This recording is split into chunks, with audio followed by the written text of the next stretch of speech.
ETF index mutual funds నేర్చుకుని stock మార్కెట్లో రాణించాలనుకుంటున్నారా? వెంటనే ఈ నెంబర్కి కాల్ చేయండి.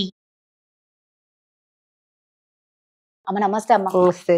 అమ్మ, ఆడవాళ్ళని పువ్వులతో పోలుస్తూ ఉంటారు. అంటే అంత సున్నితమైన మనస్తత్వం ఉన్న వాళ్ళు ఆడవాళ్ళు, చాలా సెన్సిటివ్. కానీ ఇప్పుడు కొంతమంది చాలా స్ట్రాంగ్ గా అయినారు, అలాగే ఉండాలనే కోరుకుంటాం.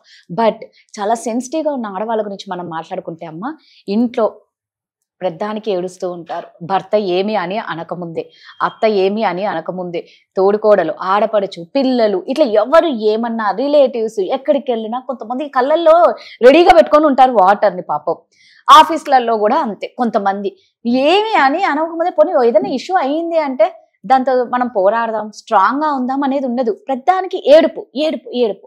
సో ఈ సున్నితమైన మనస్తత్వం ఉన్న ఆడవాళ్ళు ఏడవకుండా వాళ్ళకి ఏదన్నా వస్తే ధైర్యంగా పోరాడేంత స్ట్రెంగ్త్ వాళ్ళకి కావాలంటే ఏం చేయాలి? నిజమే. మాటకు ముందు ఇప్పుడు ఇంకోటి సామెత కూడా ఉంది, మాటకు ముందు ఏడ్చే మగవాన్ని మాటకు ముందు నవ్వే ఆడదాన్ని నమ్మకూడదని ఉంది. అది అది ఒక సామెత. మేము చిన్నప్పుడు విన్నాం అనమాట. అంటే ఆడదానికి నవ్వే హక్కు కూడా లేదు.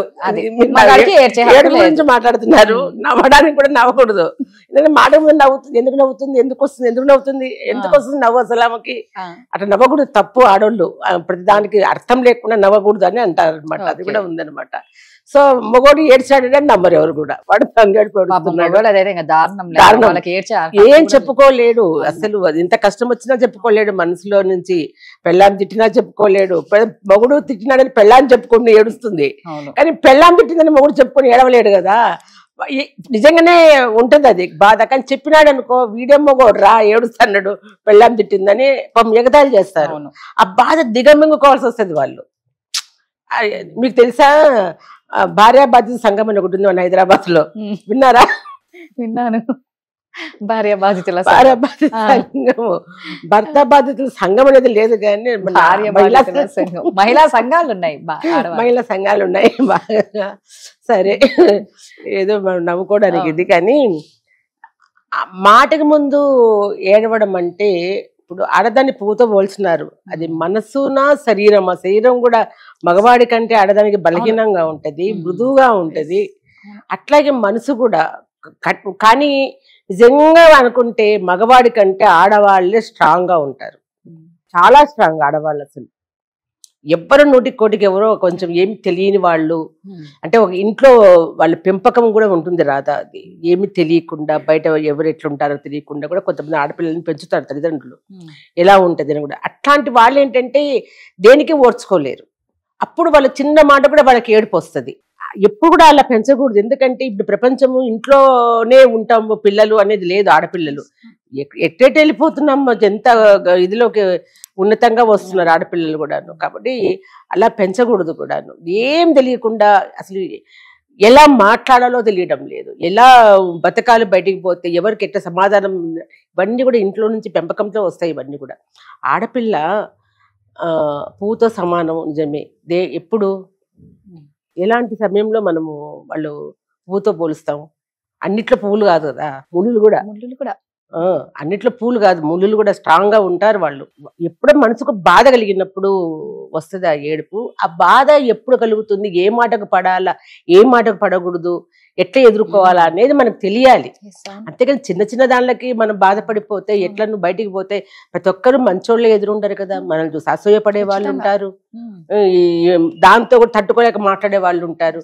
మనకు తెలుస్తుంది వాళ్ళు ఏ ఇంటెన్షన్ తో వాళ్ళు మాట్లాడుతున్నారు అని అనుకున్నప్పుడు, అప్పుడు మనము ఏదైనా బాధపడినా, నవ్వినా, ఏదైనా ముందుకెళ్ళినా అర్థం ఉంటుంది. కానీ చిన్న దానికి బాధపడడం అనేది చాలా తప్పు. అసలు మనం ముందు ప్రతి విషయం నేర్చుకొని ఉండాలి మనం బయటికి పోయేటప్పటికి. ప్రతిది అంతెందుకు, ఇప్పుడు మేము ట్యాక్సీలో వస్తున్నాము, ఒక అతను ట్యాక్సీ డ్రైవరు. ఒక్కొక్కసారి మన రూట్ మ్యాప్ వేసినా కూడా ఇటు అటు తీసుకెళ్ళిపోతారు. మాకు తెలిసింది ఒకటే రూటే కాబట్టి మేము అక్కడి నుంచి ఇటు రావాలి, ఇటు తిరుగు, రైట్ తిరుగు, లెఫ్ట్ తిరుగుతానంటే వాడు ఎంత గట్టిగా అడిచినాడంటే, నేను వేసుకున్నాను కదా, నిజంగా వాడు రాంగ్ రూట్ పోతున్నాడు. మేము చెప్పాం అట్లా పోవద్దు, రైట్ పోవాలి. ఎంత గట్టిగా అరిచేసినాడంటే దాంట్లో కూర్చొని నేనేమనుకోలేదు, మా మేనేజర్ కళ్ళలో నీళ్ళు వచ్చేసినాయి. నేను గమనించిన, కానీ నేనేం అనలేదు అమ్మాయిని. ఇంకా అంటే ఎట్లా మాట్లాడుతున్నాడు వాడు, రాంగ్ వెళ్తున్నాడు కదా అని మనం కరెక్ట్ గా చెప్పినాం. దానికి ఎందుకు అట్లా అరుస్తున్నాడు, కొంచెం హర్ట్ అయింది తను. అక్కడ డ్రైవర్ వాడు అట్లా మనల్ని మాట్లాడడం అన్న కొద్దిగా హర్ట్ అయినట్టుంది, కళ్ళలో నీళ్ళు వచ్చినాయి అమ్మాయికి అని నేను చూసినప్పుడు నాకు అనిపించింది అట్లాగా. సరే నేను ఏమనలేదు, దిగు పోదాం పదాన్ని మనకి డబ్బులు ఇచ్చేసి దిగు. అట్లా ఉంటాడు ఒక్కొక్కరు అట్లా ఉంటారు వాళ్ళు. వాడికి ఏం మాట్లాడాలా ప్రతి చిన్నదానికి మనం బాధపడితే ఎట్లా? వాడు ఎవ్వడు ఇప్పుడు ఒక 5 నిమిషాలు దిగేసి వెళ్ళిపోతాడు వాడు మనం చూడు కూడా చూడం. మనం వాడేదో ఇంకా ఏదైనా బలగరగా మాట్లాడితే మనం 4 తన్ని బయటకు వస్తాం, కానీ కళ్ళలో నీళ్ళు తెచ్చుకోకూడదు. అది మన బలహీనత బయటపడుతుంది. ఎప్పుడు మనము వీళ్ళు చిన్న మాట కూడా బాధపడతారు అని ఎదుటి వాళ్ళు గ్రహించినారో మనల్ని పించి చేయడానికే, నొప్పించడానికే వాళ్ళు ప్రయత్నం చేస్తారు. ఇప్పుడు కూడా ప్రతి మాట అనటము చేయడము అని అదే కూడా.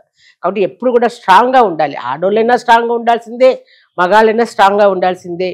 ఎప్పుడు ఇది లేకపోతే ఇద్దరు బాధపడాల్సి వస్తుంది, ముఖ్యంగా ఆడవాళ్ళు. వాళ్ళకి ఎట్లైనా బతుకుతారు మాట ప్రపంచంలో అన్నిట్లో ఉంది. కానీ ఆడపిల్ల కొంచెం అన్ని ఇప్పుడుండే ఆడపిల్లలు ఎవరి నాటకం ఏడ్చేటోళ్ళు ఎవరు లేరు నాకు తెలిసి. ఏడిపించేటోళ్ళే ఉన్నారు అంతేగాని అట్లా. కానీ ఎవరో కొంతమంది ఉండొచ్చు, కానీ వాళ్ళకు కూడా ఇదే చెప్తున్నా నేను, ఎప్పుడు కూడా మనసును బలహీన పెట్టుకోవద్దు. చాలా నొప్పి తగ్గుతుంది ఒక్కొక్కసారి, అప్పుడు వస్తాయి కళ్ళలో నీళ్లు, తప్పదు. మనం ఏడుపుకి మనం కళ్ళల్లో వచ్చే కన్నీళ్ళకు ఒక అర్థం అనేది ఉండాలి. ప్లస్ కొన్ని అంచుకోవద్దు కూడా, నీళ్లు కళ్ళల్లో నీళ్లు అంచుకుంటే గుండె బరువెక్కుతుంది. ఆ క్షణానికి ఆ ఉండే బాధను మనం పోగొట్టుకోవాలి ఆ నీళ్లు. కానీ ఎవడో ఏదో అన్నాడని మనం బాధపడడం మంచిది కాదు. మనమేంటో మనకు తెలుసు, మనం ఎట్లున్నామో మనం తెలుసు. మనం బాధపడాల్సిన అవసరం ఏముంటుంది? వాడెవడో ఏదో అన్నాడని మనం ఎందుకు బాధపడాలా, ఏడవాలా? ఎప్పుడు ఏడుస్తాం వాడి ముందే మనము మన విలువ పోతుంది, ఎప్పుడు మనం కళ్ళల్లో నీళ్ళు తెచ్చుకోదు. ఎప్పుడు ఏదో మనం నేనైనా పడతాము ఎప్పుడైనా కూడా. ఏది మన బాధపడిన క్షణాలు గుర్తు తెచ్చుకోకూడదు. అది కూడా మనము ఎప్పుడో మనం మనుషులం కదా, అప్పుడు కళ్ళలో నీళ్ళు వస్తాయి. అయ్యో నేను ఆ రోజు ఇంత పడ్డాను కదా అని. కానీ ఆ పడ్డం వల్లనే మేము ఈ స్థితికి వచ్చినాం మనం కూడాను. అది కాబట్టి మాటికి ఏడవడము, కళ్ళలో నీళ్ళు ఎదుటి వాళ్ళకి చులకన కావద్దు, అంతే. స్ట్రాంగ్ అంతే. సూపర్. Thank you.